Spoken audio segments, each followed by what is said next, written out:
রুদ্র বেরিয়ে পড়লো। ওর 3টে ফ্লাইট আছে, 4:30 5টার মধ্যে দিল্লি থেকে ব্যাংকক থেকে চায়না, মানে কালকে সকালের মধ্যেও চায়না নেমে যাবে। তাই ভাবছি আমি রাত্রেবেলা যখন বিছানায় শোবো তখনও আকাশে উড়বে। আমার খুব ভয় করে জানো, আমি জানি না কেন আমার ফ্লাইটে চাপলে মনে হয় যে আমি মাটিটা ছুঁতে পারছি না, এটা খালি মনে হয়। আর রুদ্র এরকম থাকলে খালি মনে হয় যে কখনো নামবে কখন। তাই ওকে বলছি তুমি যদি এয়ারপোর্টের ভেতরে থাকতে আমি বোধহয় শুয়ে শান্তি পেতাম। তুমি যখনই মনে পড়ছে তুমি উঠবে তখন রাত্রে আমার ঘুম হবে না। তো যাই হোক, ঠিকঠাকভাবে যেন পৌঁছে যায়, কাজ করে যেন ঠিকঠাকভাবে ফিরে আসে, কাজকর্ম সেরে আর কি। আর বেটু তো আজকে ওর বাবার সাথেই স্কুলে গেছিলো, আজকে স্কুলের মাইনে টাইনে মানে দেওয়ার ছিল, তো সেগুলো সব দিয়ে এসে আর ওটাও বললো যে আমিই নিয়ে যাচ্ছি তোকে, আবার আসার সময় বাসায় আসবি। তোর বাবার সাথে আজকে আমারও যাওয়ার কথা ছিল, কিন্তু আমার না যে কাজের দিদিটাকে বলতেই ভুলে গেছিলাম যে কাল একটু তাড়াতাড়ি আসবে বা একটু দেরি করে আসবে। তো এতগুলো বাসন থাকে, আমি যদি চলে যাও ফিরে যাবে, এসে আবার আমাকেই ধুতে হবে, সেই কারণে আর যাওয়া হলো না। নয়তো বেটু বলছিল তুমিও চলো না, ওর ইচ্ছা করে মাম্মা বাবা একসাথে অনেকেই যাই, তো ইচ্ছা করে একদিন পর একদিন যাবো কোন দিন, ওকে সেটাই বুঝিয়েছি। আর এই যে বেটুকে এবার আনতে যাবো, একটু দুধ গরম এসব করে নিই, তারপর বেটুকে এবার আনতে যাবো। তার আগে বাসের ড্রাইভারকে ফোন করি, কেন বলো তো, ও তো আজকে বাবার সাথে গেছে, ড্রাইভারের মাথাতে থাকবে যে বাবার সাথে গেছে, আজকে তো আসেনি ঈশান বাসে। আর যদি না তোলে আসার সময়, যদিও আমি বলেছি স্ট্যান্ডে দাঁড়াবি তুই, আসার সময় বাসেই আসবি, তাই একবার ফোন করে বলে দিই ঈশান উঠেছে কিনা বাসে, ওর ফোন করে নিই, জানো তো। একটু স্কুল থেকে চলে এসছে, খাওয়া দাওয়া করে নিচ্ছে, এখন একটু রেস্ট নিচ্ছে। আজকে কি রোদ দিয়েছে, কদিন না একদম বৃষ্টি হচ্ছে না, শুধু রোদ দিচ্ছে বলে কি বলবো, আবার সেই গরমটা পড়ে গেছে, তীক্ষ্ণ গরম, শুকিয়ে গেছে জামাগুলো। রুদ্র নেই বলে ঘরটা এবার ফাঁকা লাগে, মানে সারাক্ষণ বাড়িতে থাকলেই সারাক্ষণ পেছনে লাগে, তো আমার ছেলের এখন নেই বলে এবার ভীষণ ফাঁকা লাগবে, হয় না দেখবে, যারা বেশি পেছনে লাগে করে তারাই যখন থাকে না তখন খুব ফাঁকা লাগে, তাই না? আরও আছে, তারাও এক হাতে করে হচ্ছে না, আর জামা কাপড় আছে, জামা কাপড়গুলো তুলে নিই, গুছিয়ে নিই, তারপর আমি একটু চা খাবো। দুপুরে রুদ্রকে তো ভাত বানিয়ে দিয়েছিলাম, তো ভাত খেয়ে গেছে, কিন্তু আমি ভাত খাইনি, তো রাত্রে খাবো। ও বলেছিলাম যে একটু চিকেন দিয়ে খেয়ে যাও ভাত, বলে যে না হালকা টালকা খেয়ে যায় বাবা। আর পুরো ফ্লাইটে 3বার ফ্লাইটে উঠবে, তো পুরো ফ্লাইটে খাবার বুক করা আছে, মানে খাবে খেতে পারবে আর কি, তাই বললো যে একটু হালকা খেয়ে যায়, আর ওখানে গিয়ে তো ওই চিকেনের উপরেই থাকতে হবে, তাই আজকে চিকেন খাবো না, তোমরা খেও। ঠিক আছে, তাই হবে। এদিকেও জামা কাপড় আছে অনেক, হাওয়াও দিচ্ছে বলে না সব নোংরা হয়ে যাচ্ছে।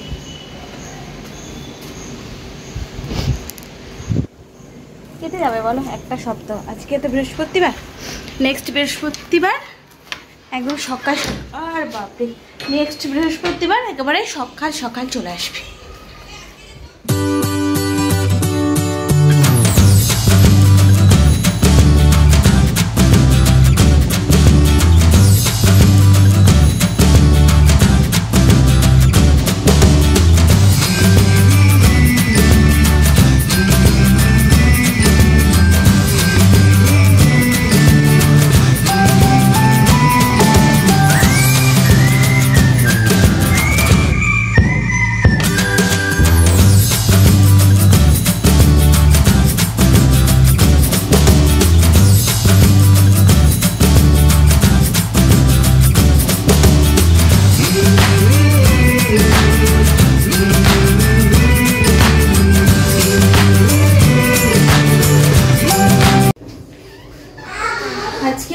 ডিনার হচ্ছে ভাত, বেগুন ভাজা আর চিকেন।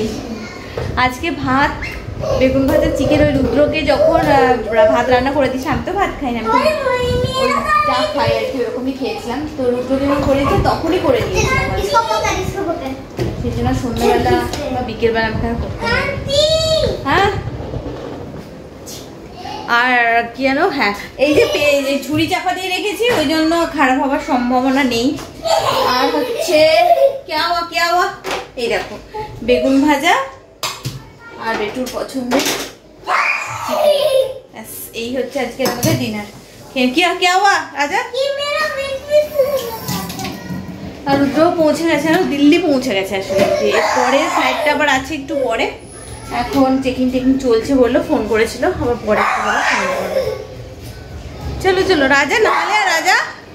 হ্যাঁ বেটু আর দৌড়ঝাপ করিস না, এই মাত্র ফ্রেশ করে দিলাম না, আর করো না। আজ বেটুকে সব কিছু করানোর দায়িত্ব আমার, কারণ রুদ্র নেই, তাই রান্নাও করতে হবে, আবার বেটুর ওঠানো, ব্রাশ করানো, স্নান করানো, ওকে খাওয়ানো, ড্রেস পরানো, টিফিন গোছানো, সমস্তটা আমাকে করতে হবে। আর এগুলো রুদ্র করে দেয়, তো তাই আমি এতটা বুঝতে পারি না, কিন্তু আজকে আমি বুঝতে পারছি যে মানে কি যে তাড়াহুড়ো হলো। শেষে বেটু আমার মানে একটা চিপস কিনে দাও করে বলছে, কিন্তু দোকানে গিয়ে চিপস কেনার মতো টাইম থাকলো না, ওকে তাড়াহুড়ো করে পাঠিয়ে দিলাম। আর আজকে সন্ধ্যাবেলা চিপস কিনে এনে কালকে সকালে তাহলে দিতে পারবো, মানে সকালের আশা আর করা যাবে না, বিরুদ্ধ যতদিন না থাকছে।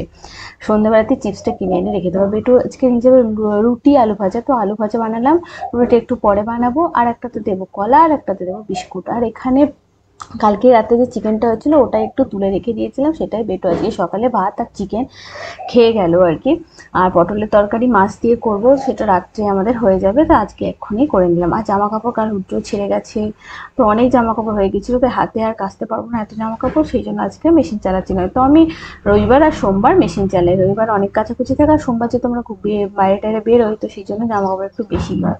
আর টিফিন বক্স করে যে একটা কলা দিয়ে দিলাম, ওটা বাসে আস্তে আস্তেও খায়, খুব তখন খিদে পেয়ে যায়, তো আর বিস্কিটাই দেবো। এখনো পর্যন্ত প্রচুর জল, তো সেই জন্য ভালো করে মুছছি।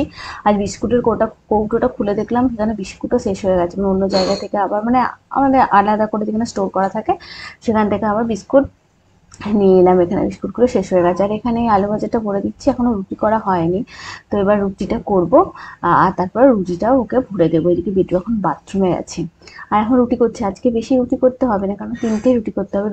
বেটু 2টো নিয়ে যাবে, আর আমি একটা সকালে যে ব্রেকফাস্টে খাই, তো সেই একটা আমি খাবো। 3টে রুটি তাড়াতাড়ি হয়ে যাবে। আর রুটি করতে করতে বেটু ওইদিকে চিৎকার করছে, মামা আসো, হয়ে গেছে হয়ে গেছে, বাথরুমে আছে আর কি ও, কিন্তু আমি বললাম দাঁড়া, রুটিটা করে নিই তারপর যাচ্ছি। তো বেটুকে রেডি করে স্কুলে দিয়েও চলে এসেছি, এখন এই ঝাড় দিচ্ছি।